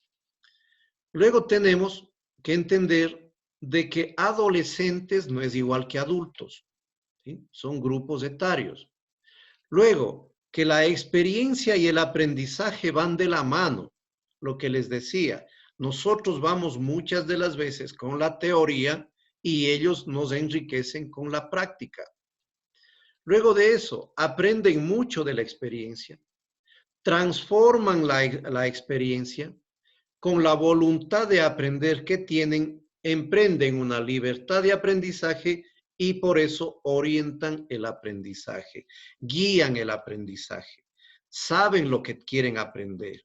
Por lo tanto, ahí lo único que uno hace es facilitar el aprendizaje, que no es lo mismo que enseñar. Chicos, eso tienen ustedes que ir un poco rompiendo, ¿no es cierto?, ese concepto. Una cosa es enseñar y otra cosa es aprender. Y ustedes, ¿no es cierto?, tienen que aprender y no tienen que esperar de que les enseñen. ¿Sí? Cuando rompan ustedes ese prejuicio, van a ser los mejores profesionales del mundo, van a desenvolverse en cualquier universidad del mundo. Cuando entiendan que ustedes van a aprender y no van a que les enseñen. ¿Sí? Entonces, eso es parte del autodesarrollo que se llama, que es otro capítulo que vamos a ver. Y por lo tanto, la motivación es importante. Si yo quiero aprender, aprendo. Si yo no quiero, no hay fuerza humana que me haga que yo aprenda. ¿Sí? ¿Alguna pregunta? Sí, doctor, en el segundo punto no le entendí bien sobre el autoconcepto de adolescentes. En el autoconcepto. A ver, esto tiene un poquito que ver con el asunto de yo reconocerme adulto. ¿Sí? Y cuando yo me reconozco adulto, mi comportamiento es diferente. ¿Sí? No quiere decir que yo tengo que ser, como ya soy adulto, tengo que ser el ogro más grande del mundo, que no puedo, no soy una persona divertida porque ya soy adulto, porque a veces pensamos bajo ese concepto. No, pero el problema es que existen adolescentes que se creen adultos y adultos que se creen o nos creemos adolescentes. Es decir, no reconocemos nuestro estatus etario en el cual estamos. Por ejemplo, pongo un ejemplo. ¿Qué pasaría si ustedes un día de estos, voy a poner algo, ¿ya? ¿Qué pasaría si ustedes un día de estos, ¿no es cierto? Ya reiniciamos la carrera presencial y el primer día de clases con ustedes llego con unos pantalones modernos de esos, ¿no es cierto? Que son muy bonitos, deshilachados, roto atrás en la parte de atrás. Y llego peinado así como ahora, ¿no es cierto? Con los pelos parados, con bastante gel y todo eso. ¿Qué me dirían? ¿Qué le pasó? Está loco. Le afectó el encierro. ¿No es cierto? ¿Y qué pasaría si un compañero de ustedes comienza a asistir todos los días a la universidad con traje o con terno? ¿Qué se... ¿Cómo? Repita. La mujer. Hay una frase que dicen que elegancia la de Francia, pero cotidiano ya sería un poco. Ya, ¿no es cierto? Entonces, esas cosas, como digo yo, es muchas de las veces reconocerse fuera de un grupo etario diferente. No digo que pueda yo vestir un traje de esos, de hecho, me puedo poner y puedo caminar. Pero, ¿no es cierto? De una manera social, medio prejuiciosa, sí se van a preguntar, ese traje, yo creo que se vería mejor en un hombre de unos, qué sé yo, desde los 12 hasta los 28 años, o un poco más. Capaz que se vería mejor que en el doctor. ¿No es cierto? Que es una persona un tanto adulta, que está medio descoordinado su vestimenta con su edad, ¿no es cierto? Entonces, entra ese tipo de cosas que si bien no están del todo mal, pero que puede estar dejando de ver que yo me estoy creyendo todavía un adolescente o que no quiero reconocerme como un adulto y quiero aferrarme a una adolescencia que ya pasé. O viceversa, o lo contrario, ¿no es cierto? Que puede haber con los chicos que quieren aparentar más madurez de la que tienen, ¿sí? Que tampoco está todo mal, pero que un poquito, ¿no es cierto?, hace ver que quizás está exagerando en querer adelantar su proceso de adultez, ¿sí? Entonces, ese tipo de cosas tienen un poquito que ser aclaradas, y eso parte de un autorreconocimiento. De hecho, por ejemplo, y yo les soy infidente, en algunas conferencias que no me interesa, a veces yo mismo me he reconocido que no me porto como un adulto y que comienzo a molestar.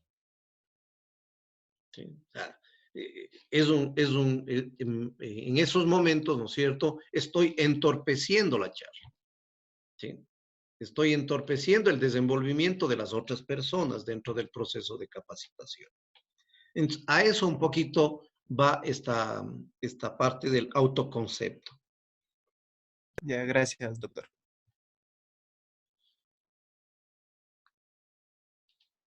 ¿Alguna otra cosita más? Y si no les parece, también díganme nomás. No hay ningún problema. Esta materia se presta para la discusión.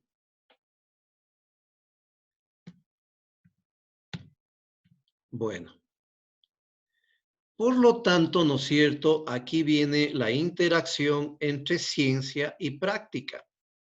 ¿Sí? Lo que decíamos, entre la ciencia, que pudiéramos decir, está con los profesionales, y la práctica que están con los productores. Por lo tanto, esto, para que sea facilitado de una buena manera para todos, tiene que haber una participación planificada y también evaluada. Y hay otro concepto, la experiencia más los errores nos da aprendizaje. Y el interés es lo que es aplicable para la vida. Tiene mucho que ver cuando yo podría captar el interés de todos ustedes, cuando ustedes digan, sí, parece que la extensión rural puede ser una opción de trabajo y de vida para mí. ¿Sí? Así como dicen los que les gustan las especies menores, ¿no es cierto? Dicen, chuta, yo voy a tener la mejor clínica en Cuenca. Y le ponen ganas cuando les llevan a la clínica, es lo mejor del mundo. Se sienten realizados. Ahí se ponen su mandil, andan colgados, su estetoscopio, quieren sentirse ya médicos veterinarios. Es decir, les llena a ustedes, ¿no es cierto? Porque es su interés. Por eso van con gusto. En cambio, no sé si les ha pasado, pero que los compañeros, en cambio, que no les gustan las especies menores, más bien en la clínica se ponen a molestar. Es porque no es su interés, porque él dice, no, a mí me gusta, es el ganado, los caballos, la producción de carne bovina, eso es lo que me interesa a mí. Chuta, me vienen a meter a la clínica, hasta me siento mal. Por lo tanto, no le pone interés. Y asimismo se intercambia. Cuando van a inseminar a las vacas, en cambio los de especies menores, ¿qué dicen? Otra vez mancharme con heces de la vaca. Ya me hacen poner las botas, el overol, hasta estoy apestando. No, o sea, estoy aquí porque me obligan, más no porque tengo interés. ¿Sí? Entonces, esto también es lo que tenemos que observar, los intereses, porque nosotros aprendemos mucho más lo que nos interesa y lo que creemos que vamos a aplicar en la vida. Pero como experiencia propia, sí les puedo decir que no muchas de las veces lo que yo pienso como estudiante voy a hacer en la vida profesional. Y ahí es donde muchas de las veces tenemos que comenzar a aprender desde cero, ¿sí? Yo recuerdo, cuando estudiaba, yo decía, a mí me gusta mucho lo que es la parte de reproducción bovina. Por eso le ponía ganas, todo lo que era especies mayores le ponía ganas y nunca le puse interés a lo que es crianza de aves. Nunca, no me gustaba. Es más, pasé creo que ya porque tenía que pasar el ciclo, porque si no, no podía graduarme, más no porque me gustaba. Miren ustedes que llegó un momento de mi vida en donde tuve que, en la otra universidad, ser profesor de avicultura. ¿Sí? Eso como experiencia para que ustedes vean que no todo lo que yo pienso como estudiante va a poder ser cumplido muchas de las veces en la vida. Y es por eso que tengo que aprender de todo para saber qué es lo que yo puedo irme desenvolviendo una vez que sea profesional. Por eso se dice que ningún conocimiento está de más. Si logro cumplir mis sueños, perfecto, mucho mejor. Pero si no logro cumplir yo mis sueños en la vida profesional, simplemente, ¿no es cierto?, voy a tener que acondicionarme a las cosas que la vida me va dando, ¿sí? Entonces, tengo yo que esto sirve para que ustedes vean que nosotros en los productores también tenemos que comenzar a observar y a auscultar sus intereses, porque si no, no van a aprender. Así de simple. Y haya más facilidad porque no tienen que dar cuenta a nadie. Simplemente dicen, eso no me interesa a mí, por lo tanto, no me voy a la capacitación o no me interesa. ¿Sí? Entonces, esas son las cosas, chicos, que hoy día tenía por comentarles. ¿Algún comentario adicional de ustedes?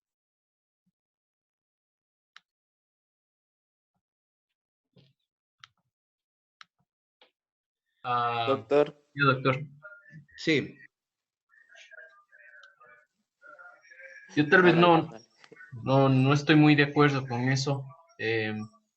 Yo sí pienso que tendríamos que aspirar a irnos especializando desde ya. Y si bien es cierto que tenemos que aprender de todo, también lo es que una carrera como la nuestra es muy extensa y estar abarcando todo implicaría que dejaríamos áreas en las que realmente deseamos dedicarnos inconclusas, porque el tiempo así lo amerita, si es que dedicáramos para todo. Entonces, es para mí en realidad todo lo contrario, no enfocarse en todo, sino en un punto específico.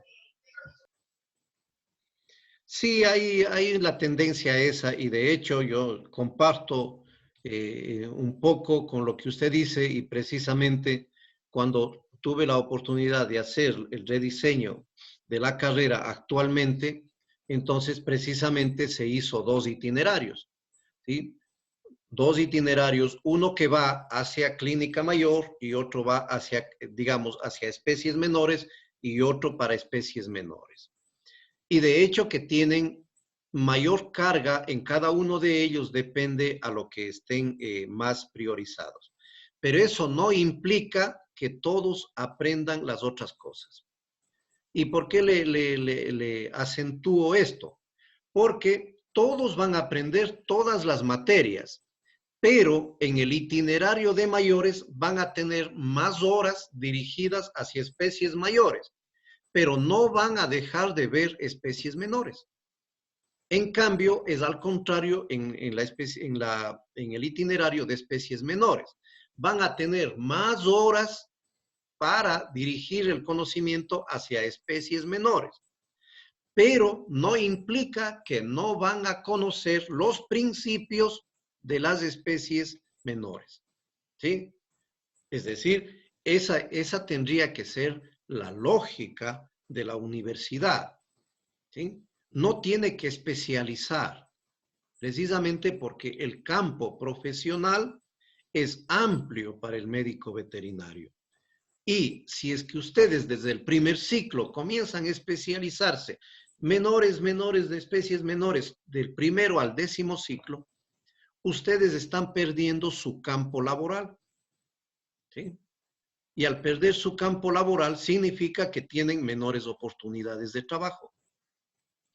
En cambio, si es que ustedes saben mucho de especies menores y poquito de especies mayores, son más completos, porque ustedes algún momento la vida les puede llevar a que no vayan por las especies menores y tengan que transitar por las especies mayores. Luego de su vida universitaria, ahí vienen los procesos de especialización. La universidad de tercer nivel no especializa. Luego de eso, ustedes pueden seguir una especialización en especies menores, en donde ya no van a haber mayores.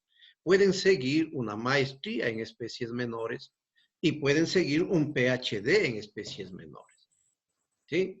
Entonces, ahí es el plano de la especialización que pueden ustedes emprender, ¿sí? Pero yo no comparto de que la universidad tenga que especializarles a ustedes.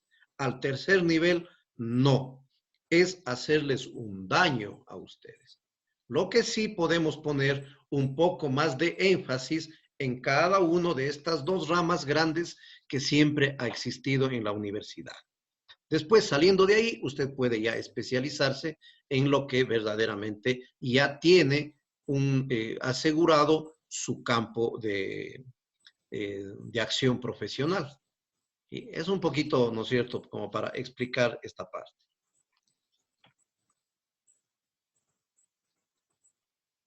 ¿Algo más? Viviana, ¿algún comentario?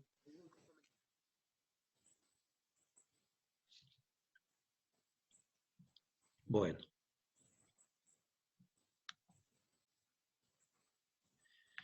Listo.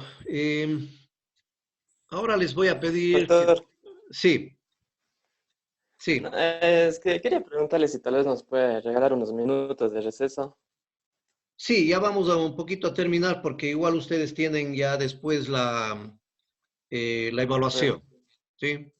Solamente quería pedirles que por favor todos activen este ratito su cámara para poderles un poco observar y terminar la clase.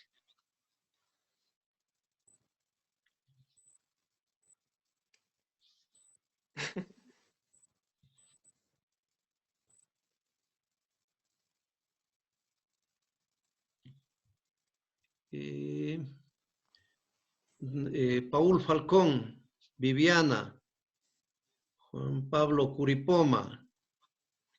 Ya la activo. Ya, Ramón López. El nombre, ¿cuál es? Anabel. Pero él era el que le pidió el receso. Ya. Aquí estoy. Ya, bueno. Anabel, Esperanza, Paul, listo. Doménica, Álvaro, Viviana. Aquí. Ya, Álvaro. Bueno, también estaba, creo que la pregunta última fue de él. Listo, chicos. Entonces, con eso estaríamos concluyendo el día de hoy. Yo quisiera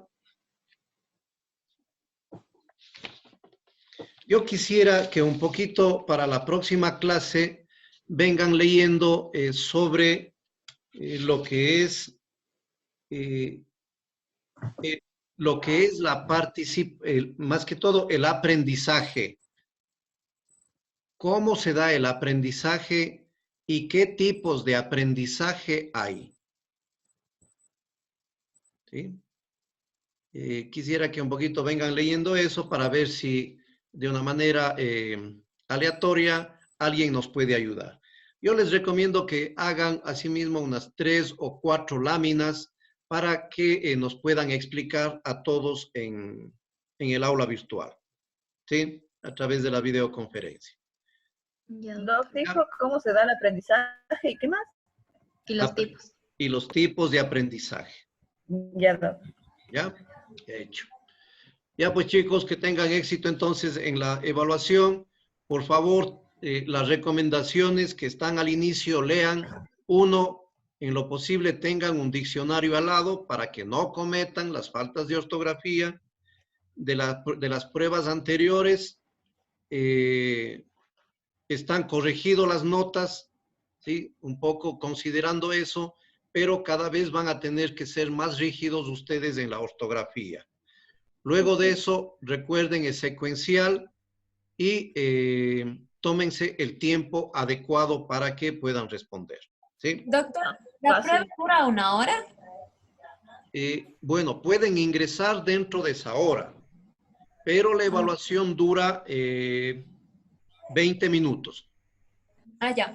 15 minutos. Calculen eso, porque si no, luego quieren entrar 10 a las 5. Ya no les va a avanzar los 20 minutos si quieren utilizar eso, ¿sí? Entonces van a estar al apuro. ¿Ya? De hecho, chicos.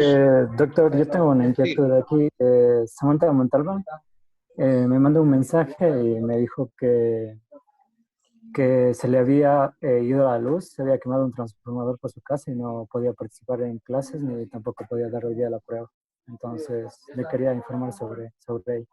Bueno, que se comunique cuando haya solucionado, deme diciendo, por favor, que cuando haya solucionado se comunique conmigo para ver si le activo la evaluación y pueda hacer. Ya, entonces yo le voy a mandar un mensaje a ella entonces. De hecho, chicos. Bueno. Ya. Está bien, que tengan éxito en la evaluación entonces. Nos estaríamos viendo con esa tarea la próxima semana. Gracias, doctor. Gracias, doctor. Gracias, doctor. Gracias, doctor. Que estén bien.